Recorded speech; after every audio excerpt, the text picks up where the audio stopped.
Actually I need to introduce this concept of characteristic responses. So lecture 6.1.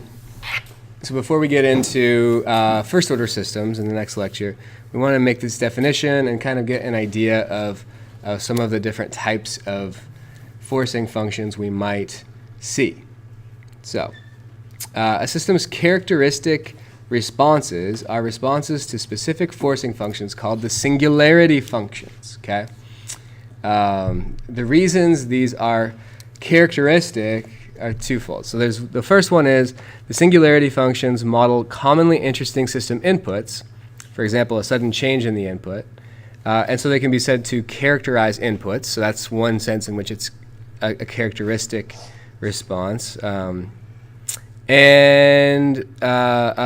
second one is that the ways in which the system responds to these specific functions reveal aspects of the system, for example, how quickly it responds. So these responses can be said to characterize systems. So characterize inputs is one aspect and characterize systems is another aspect. So we call these characteristic responses for those two reasons. Now, one may object that equation 6.1b, which was just this forcing function here, shows that a forcing function needn't look anything like an input due to its being composed of a sum of scaled copies of the input and its derivatives. So yes, he replied, but given two key properties of LTI systems, superposition and differentiation, so those were the two of the properties that we looked at in the last chapter, knowing a system's response y1 to a forcing function f1 allows us to construct its response to that input. That is y2 for input u2 equals f1. So there's a lot of terminology there, so I'll use a formula here. So y2, the response of the system to forcing function f2, to input u2, is equal to b sub m. So we're going to use the same coefficients here. B sub m times the time derivative, the mth time derivative of the output y1 dt m. And this is exactly what we did in that example in the last chapter. We used this property. And bm minus 1 is the next term, and the m minus first time derivative of y1 plus down to b1, first time derivative of y1 plus b0 y1. And I know this is quite a fact, and this is a hyperlink.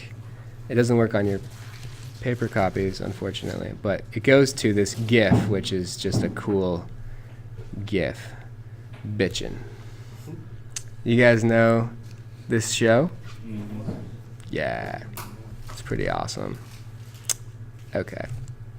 Oh, wait, no, that was the wrong GIF. Shoot. Darn. Dang. That sucks.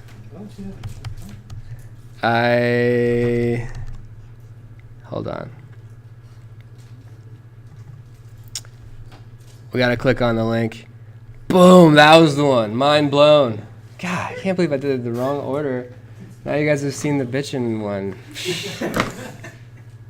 We should just pack it in for the day. I mean, at this point. But mind blown, GIF. Mind blown. Okay.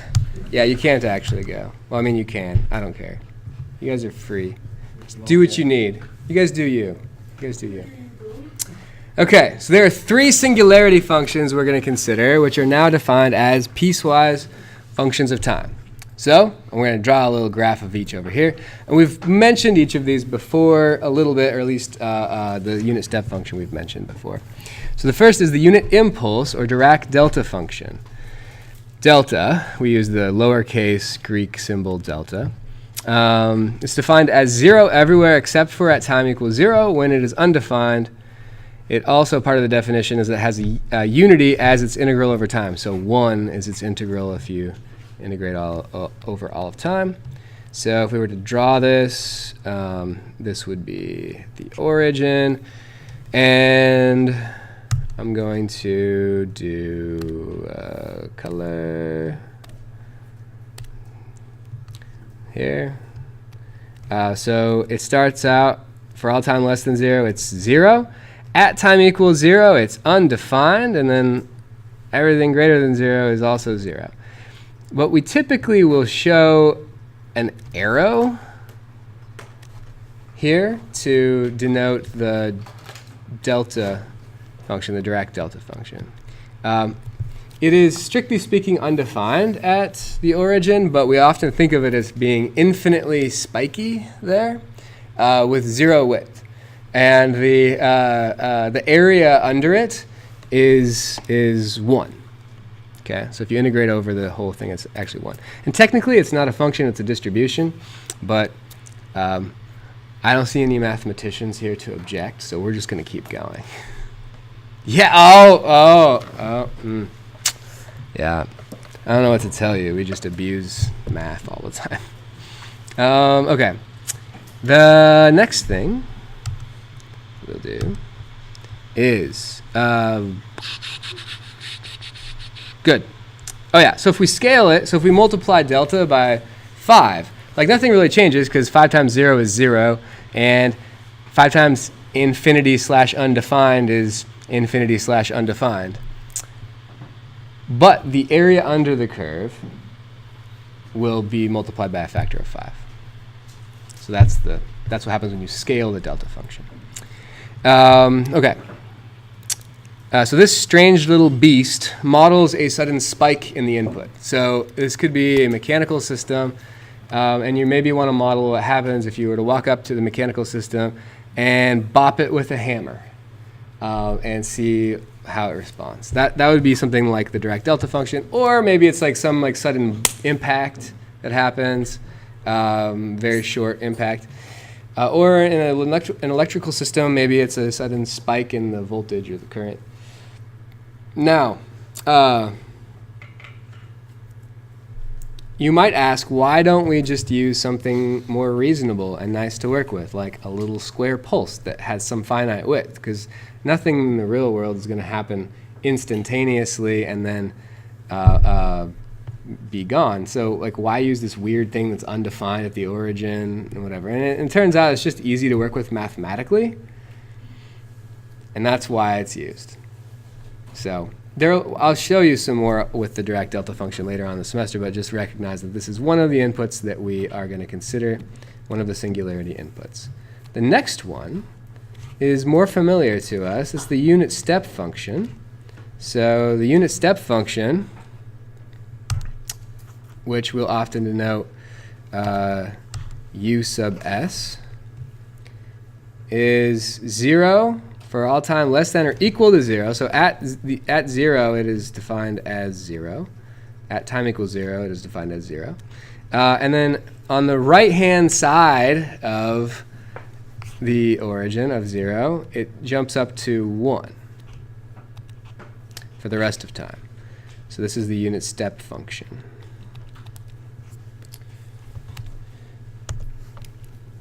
This is really nice if we're going to look at a sudden change in an input or a sudden input that's applied. So maybe their input was 0 and now it's suddenly applied.